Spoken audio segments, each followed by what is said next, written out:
നമസ്കാരം. ചരിത്രത്തിലാദ്യമായി രാഷ്ട്രപതി ഭവനിൽ വിവാഹ മണ്ഡപം ഒരുങ്ങുന്നു.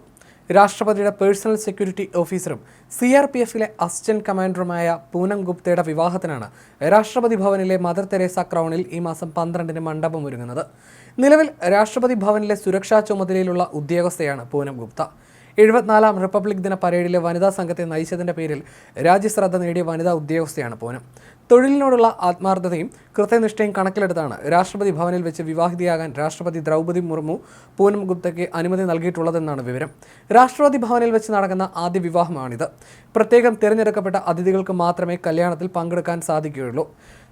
പൂനം ഗുപ്തയുടെ മികച്ച പ്രകടനം രാഷ്ട്രപതിയെ ഏറെ ആകർഷിച്ചിരുന്നു. തുടർന്ന് പൂനത്തിന്റെ വിവാഹം രാഷ്ട്രപതി ഭവനിലെ മദർ തെരേസ ക്രൗൺ കോംപ്ലക്സിൽ നടത്താൻ അനുമതി നൽകിയായിരുന്നു.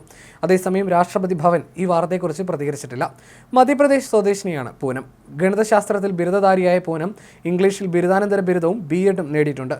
2018-ലെ CAPF പരീക്ഷയിൽ 81ാം റാങ്കോടെയാണ് പൂനം സേനയുടെ ഭാഗമായത്. ബീഹാറിൽ നക്സൽ ബാധിത മേഖലയിലടക്കം പൂനം സേവനം ചെയ്തിട്ടുണ്ട്. ജമ്മു കാശ്മീരിൽ സേവനമനുഷ്ഠിക്കുന്ന CRPF ഓഫീസറായ അവ്നിഷ് കുമാറാണ് പൂനം ഗുപ്തയുടെ വരൻ.